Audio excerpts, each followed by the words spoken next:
Sacred Heart is proud to sponsor Pensacola Histories in recognition of the Daughters of Charity who brought their mission of care to Pensacola over 90 years ago.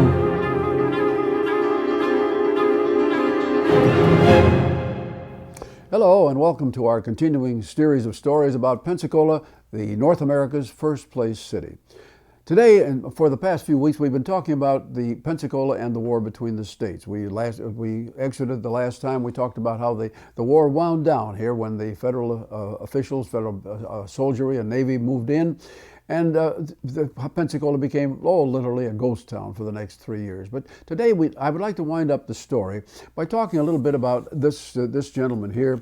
This is the story, of course, of Stephen R. Mallory, a very unique man, a Pensacola adopted son, and the story of what he did in those years as the Secretary of the Navy for the Confederate States of America. Mr. Mallory and Mr. Jefferson Davis, of course, had sat across the aisle from each other in the United States Senate. They were close friends, and Davis tapped Mr. Mallory to become the Secretary of the Navy, taking him instead of another man who was very popular at that time, who might have done an excellent job as well. And of course, he was named Raphael Semmes.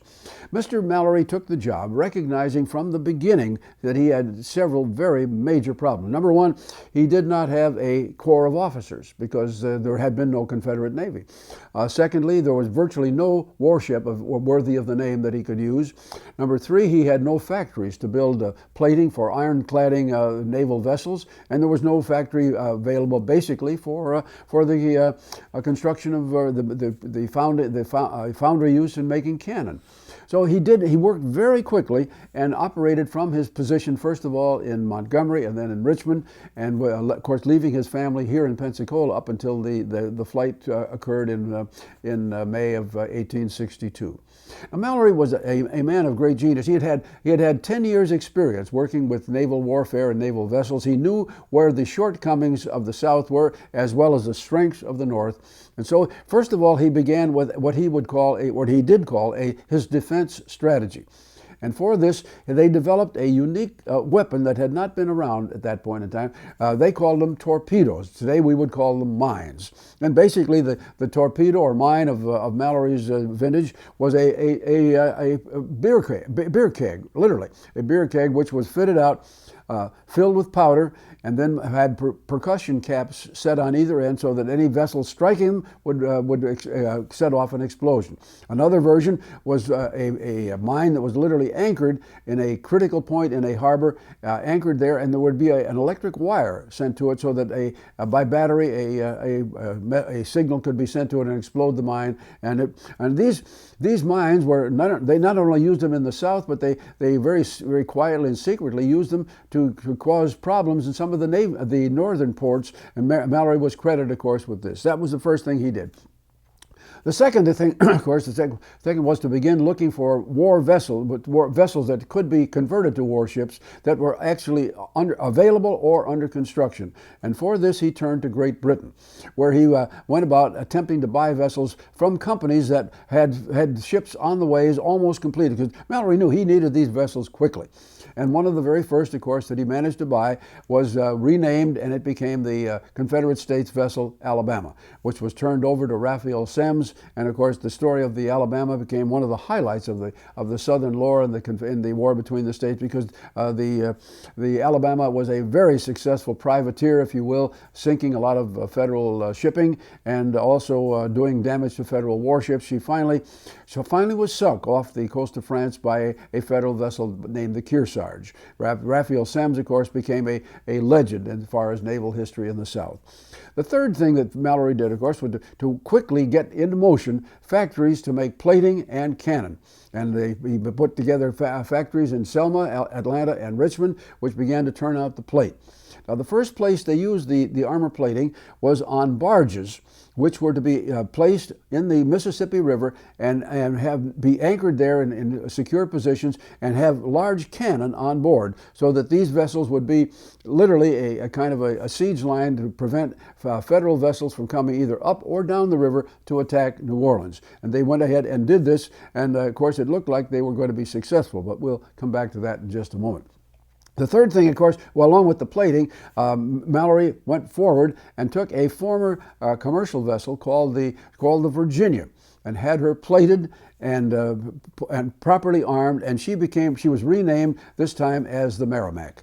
And the Merrimac was in Norfolk Harbor, and once she went out with her armor and with her cannon, she was a scourge to the federal shipping that was there, because they could not touch her.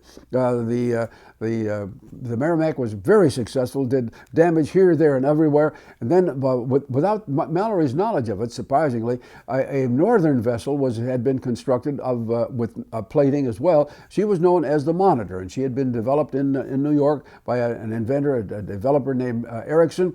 And the Monitor was quickly sent down the coast and went into battle against the Merrimac in a classic battle in which they bounced cannonball off one another all day long, neither one succumbing to it, and they dropped back. And at this point in time, of course, at least this according to Mallory's account, the captain of the Merrimac suddenly believed a lot of rumors about other things that were about to happen to him in that port, and without Mallory's approval, he literally had the vessel scuttled, and that ended the story of the Merrimac. Things could have been very different for the South had that gone differently, but that's the way it went.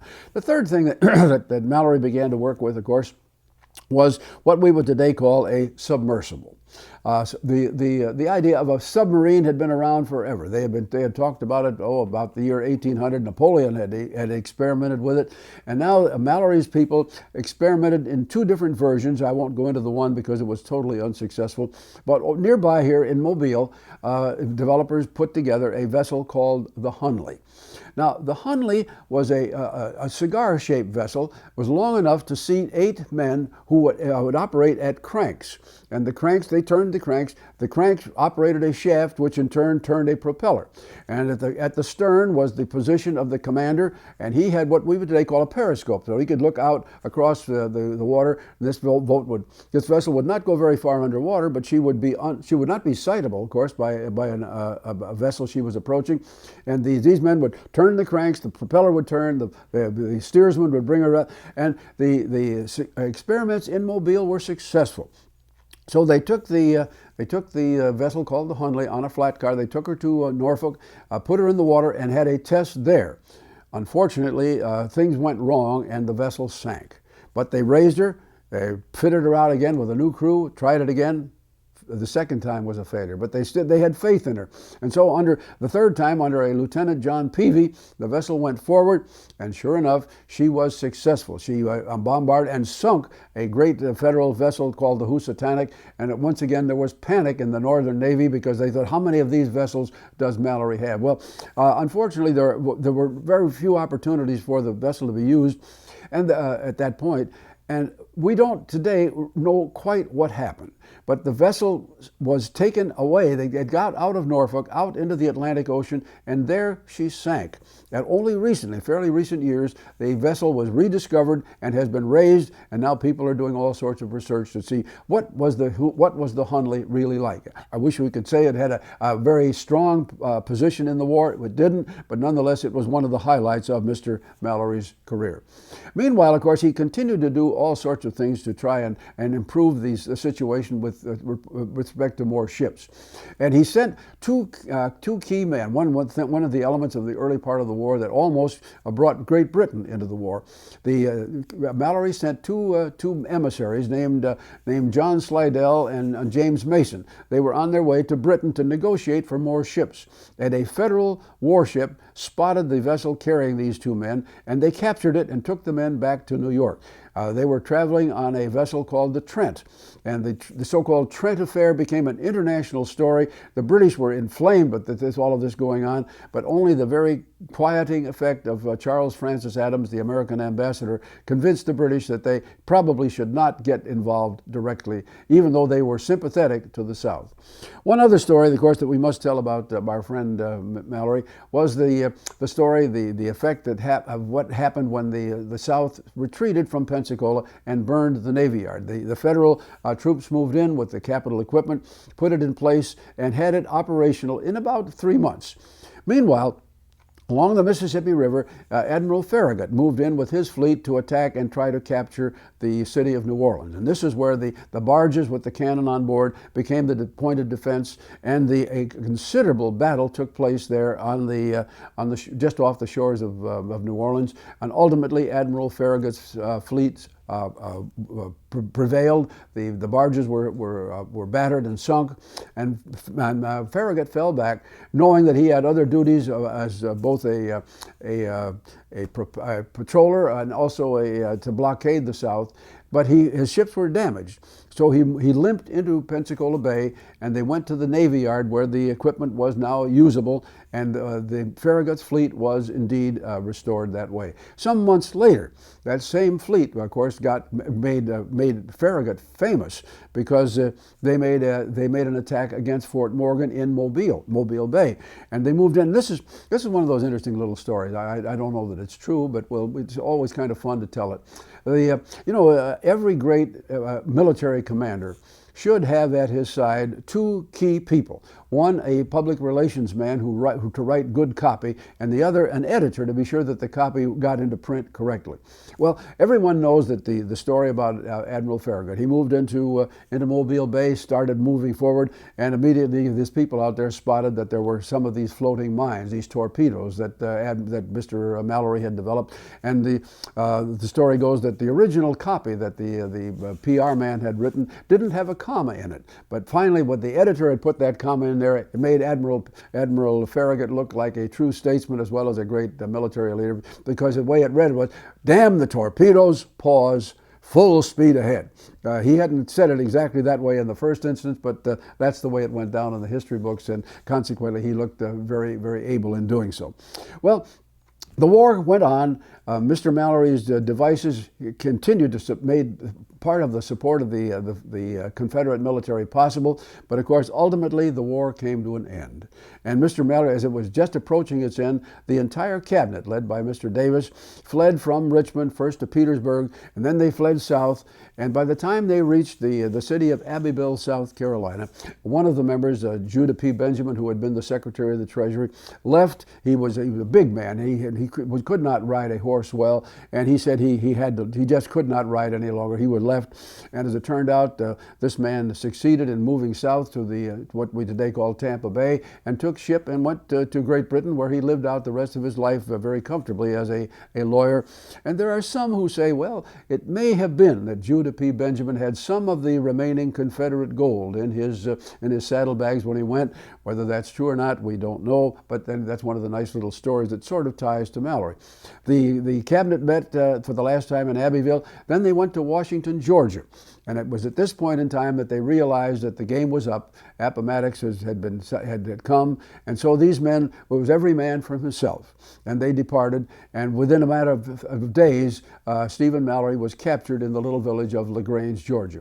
He was taken off to prison, and for a time, some of the hawks in Washington wanted Mallory and some of the other cabinet officials to be placed on trial for treason, and they wanted to have them hung.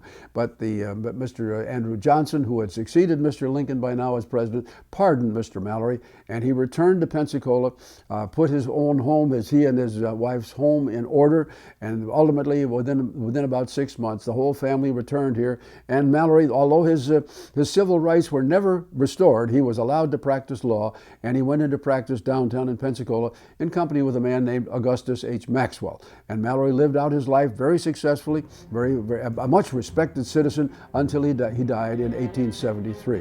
He is buried in St. Michael's Cemetery, and his burial place is unique because every day, and if the people do the job that they're supposed to, the flags over his gravesite alternate. Federal one day, Confederate the next, and so forth. And his gravesite is a much respected part of the cemetery. And of course, he was a major part of Pensacola's story in the Civil War.